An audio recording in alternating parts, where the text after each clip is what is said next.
50 بندہ میرے نال ہوئے 5 میرے نال نہ ہوئے تو مینوں کیڑی لوڑ ہے 5 نال لڑن دی 50 تو میرے نال ہے ارے 9 لاکھ کا لشکر جس کے ساتھ ہے وہ 72 سے بیعت لینے پہ بے چین کیوں ہے؟ میں سوال چھوڑ کے جا رہا ہوں یہاں پہ کہ بلا 9 لاکھ کا لشکر ساتھ ہے 72 سے بیعت کیوں مانگ رہا ہے؟ تو کہتے ہیں حسین کربلا میں ہار گئے اور یزید جیت گیا، یہ بعد میں پتہ چلا کہ حسین جیت گئے، ظاہراً اس نے حسین کو ہرایا، ارے ظاہراً بھی اس نے حسین کو نہیں ہرایا۔ یاد رکھنا ہار کا مطلب مر جانا نہیں ہوتا اور جیت کا مطلب مار دینا نہیں ہوتا۔ ہار کا مطلب ہوتا ہے اپنے مقصد میں ناکام ہونا، جیت کا مطلب ہوتا ہے اپنے مقصد میں کامیاب ہونا۔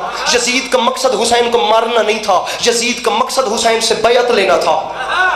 اگر وہ بیعت لے لے تو پھر وہ جیت گیا، اگر وہ بیعت نہ لے سکے تو حسین جیت گئے۔ بیعت لینے کے لیے اس نے 9 لاکھ کربلا میں بھیج دیا اور 9 لاکھ کی آنکھ میں آنکھ ڈال کے حسین نے جو بات کی وہ یہ بات عسکری شعر میں سنا رہا ہے۔ ابن علی حسین سے بیعت مانگنے آئے تھے کہ بلا شعر سنیے، ابن علی نے دے دیا سر اس خیال سے کوئی میرا نظام ولایت نہ لے سکے، شبیر تو خدا کے ارادے کا نام ہے، 9 لاکھ مل کے جون سے بیعت نہ لے سکے۔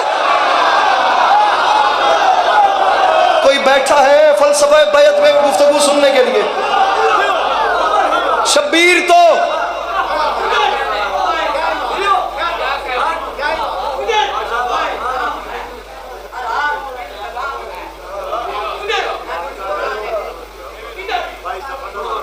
جگہ کا نام دوبارہ کوٹلی ہاشم شاہ کولیاں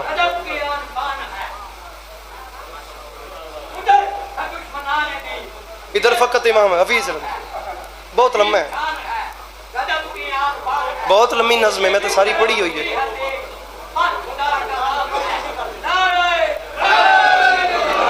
کولیاں 22 سفر انشاءاللہ کولیاں ہاشم شاہ یہاں ساتھ ہی ہے، تشریف لائیے گا، بہت اچھے اچھے ذاکرین ہوں گے۔ امام زمانہ آپ کو ہمیشہ سلامت رکھیں۔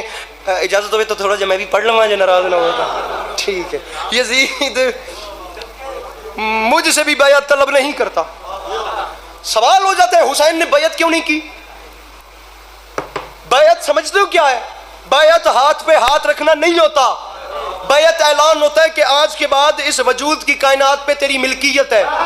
اے زمانہ سوچ کے بتائے رسول اکرم صلی اللہ علیہ وآلہ وسلم کے خون کا وارث اپنا وجود کسی شرابی کو سونپ سکتا تھا؟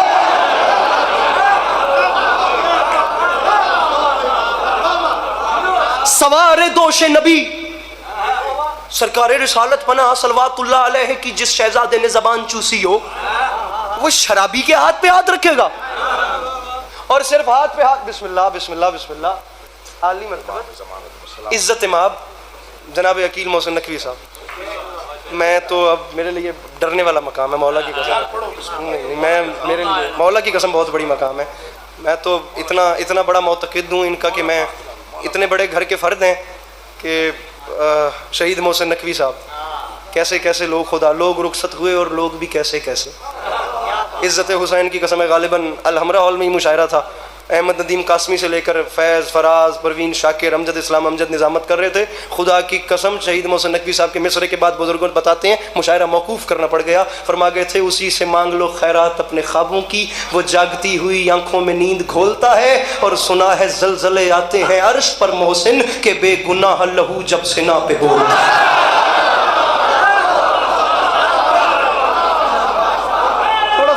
زیادہ نہیں یہ تسی چنگا نہیں کیا تھا باوی رن پہ چلے آگے، میں کوشش کرتا ہوں کہ میں پڑھ سکا۔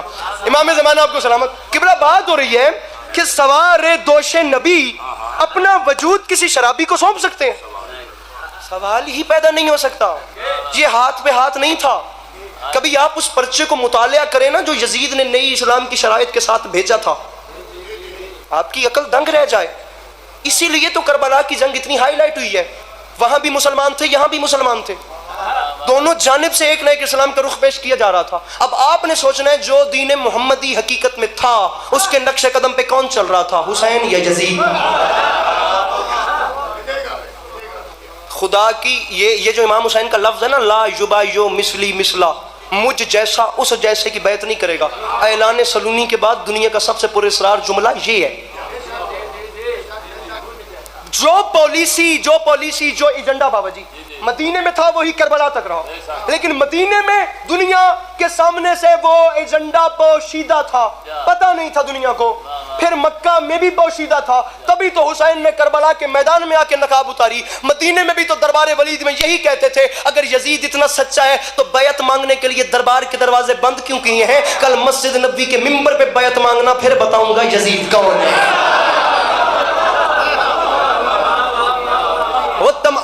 بحث ہی بہت لمبی ہے. سید العلماء آیت اللہ علی نکی نکن کی گفتگو میں نے شروع کر دی. خطبات نکن باہر میری گاڑی میں پڑی ہوئی ہے. مولا کی قسم میں نے بات شروع کر دی, ابھی دن ہے, زلف شب قمر تک آ جائے گی. اور پیچھے ہستی وہ تشریف فرمائیں کہ جن کے ہوتے ہوئے میں جرت نہیں کر پا رہا کہ میں کوئی اور بات کر سکوں. معذرت کے ساتھ لغوی حوالے سے بھی اور اصطلاحی حوالے سے بھی بہت بڑے گھر کے فرد ہیں, لیکن معافی مانگ کے ان سے اجازت لے کے ایک جملہ کہہ رہا ہوں. جوان میری نظر میں ہوا اور چپ کر گیا, سمجھ کے خدا کی قسم میں اس کے سر پہ آ کے اس سے وجہ ضرور پوچھوں گا. جب تمام شرائط پڑھا کہ حسین سے کہا گیا کہ یا اب بیعت کریں یا یزید کریں, جنگ کریں, اب بتائیں کہ کیا رپلائی دیں گے؟ تاریخ کہتی ہے یزید کا خط باپ کے دشمن کے دربار میں مڑوڑ کے زمین پہ پھینکا, اور ولید کی آنکھ میں آنکھ ڈال کے فرماتے ہیں پریشان نہ ہو, میں حسین کہہ رہا ہوں لکھو یہ سارے یزیدیوں کو حسین گھر سے نکل رہا ہے.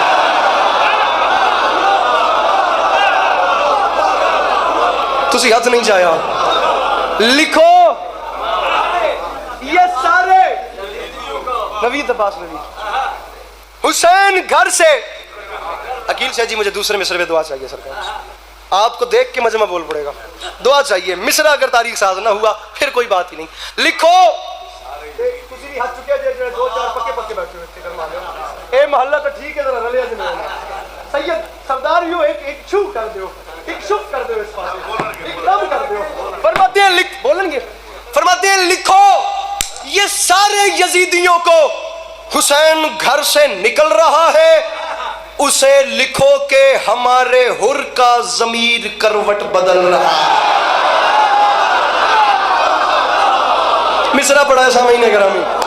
فرماتے ہیں لکھو یہ سارے یزیدیوں کو حسین گھر سے نکل رہا ہے, اسے لکھو کہ ہمارے حر کا ضمیر کروٹ بدل رہا ہے. سرکار فرماتے ہیں نئی صبح کا یقین لے کر ہر ایک غنچہ مچل رہا ہے. فرماتے ہیں یزیدیت کا وجود اب سے ازل کی لعنت میں ڈھل رہا ہے.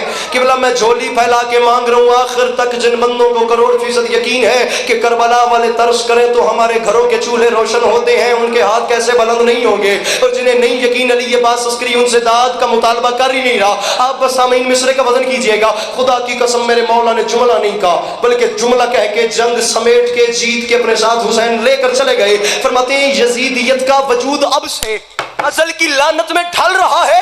ولید میں حسین کہہ رہا ہوں لکھ یزید کو بنا رہے گا نشان عبرت, میں شکل ایسی بگاڑ دوں گا, وہ بات بیعت کی کر رہا ہے میں اس کی نسلیں اجاڑ دوں گا.